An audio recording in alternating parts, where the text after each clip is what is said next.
जय मां गंगा। आंध्र प्रदेश में गोदावरी के तट पर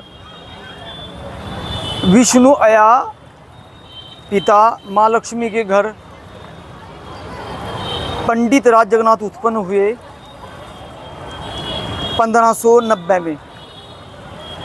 वो अपनी विद्वता के द्वारा शाहजहाँ के दरबार में पहुँचे और उन्होंने अपनी विद्वता से शाहजहाँ से पंडित राज की उपाधि प्राप्त करी। फिर वो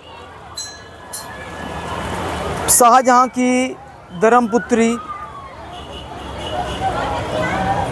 जिसे मुमताज़ भी अपनी धर्मपुत्री मानती थी, लवंगी, वो पंडित राज पर आसक्त हो गई। पंडित राज जी ने उसका प्रेम निवेदन स्वीकार कर लिया। एक दिन शाहजहाँ ने उनको कहा कि मेरी पुत्री के सौंदर्य पर कोई छंद रचो, कोई दोहा रचो। और पंडित राज ने एक अद्भुत छंद रचा। उस पर प्रसन्न होकर शाहजहाँ ने कहा कि पंडित राज जी, आज आप जो मांगेंगे आपको मिल जाएगा। पंडित राज जगन्नाथ जी ने उनसे लवंगी का हाथ मांग लिया। शाहजहाँ एक पल के लिए सुन पड़ गए। वो बोले कि मुझे तो कोई आपत्ति नहीं है, लेकिन आपको ब्राह्मण समाज स्वीकार नहीं करेगा। मैं बोले कि मुझे इसकी कोई चिंता नहीं है। उनकी शादी सनातन धर्म से हुई। ये था उनका दबदबा। मुगल काल में सनातन धर्म से, हिंदू रीति से उन्होंने उनकी पुत्री लवंगी से शादी की। शादी करते ही समस्त ब्राह्मण समाज उनके विपरीत हो गया और वो शाहजहाँ का राज्य छोड़कर बनारस आ गए। बनारस भी पंडितों ने उनको स्वीकार नहीं किया।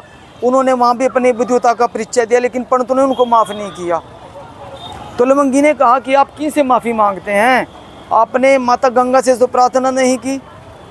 पंडित राज जगन्नाथ जी ने समस्त विद्वानों को आमंत्रित किया कि तुम अगले दिन वाराणसी में गंगा जी का दशाश्वमेध घाट पर आना और मैं तुम्हें अपना परिचय दूंगा। सारा विद्वत समाज, संपूर्ण शहर वाराणसी उस दिन वहाँ उपस्थित था।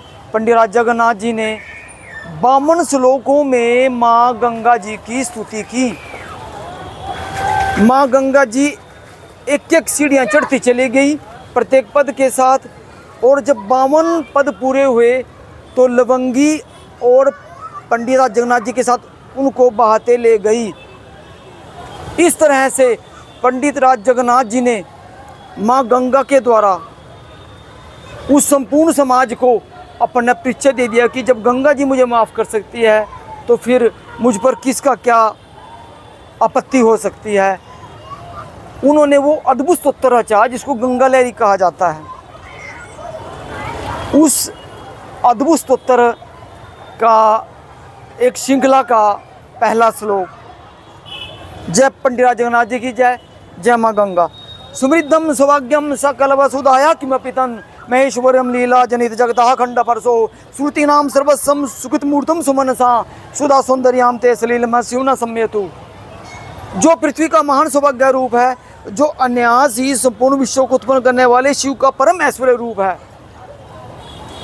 जो श्रुतियों का सार सर्वस्व है, जो वेदों का, देवताओं का मूर्तिमान पुण्य रूप है, अमृत के सौंदर्य का सारूप तुम्हारा जल माँ गंगे हमारे सभी अमंगलों को दूर करे। जय माँ गंगे।